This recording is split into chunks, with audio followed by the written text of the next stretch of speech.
Welcome back mga ka-CV Sport TV, muling maghaharap sa finals ang Ginebra kontra TNT sa Parbo Governors Cup Final Prediction. Magandang match-up at rematch itong si Justine Brownlee at Hollis Jefferson at unang paghaharap nila ngayon conference sa Governors Cup, pero dito marami nga pagbabago kabilang na ang kanilang mga line-up. Kung dati may Mikey Williams ang TNT, sa Ginebra ay Christian at Pringle.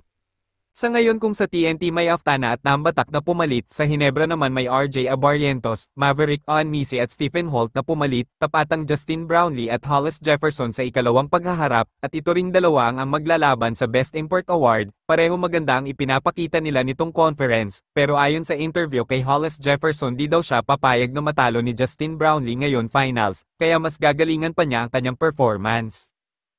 Para sa akin mga ka-CV Sports TV, mananalo ang Gin King sa Game 1 dahil alam naman natin na subok na si Justine Brownlee sa finals, hindi man ganun ka-impressive ang kanyang scoring pero yung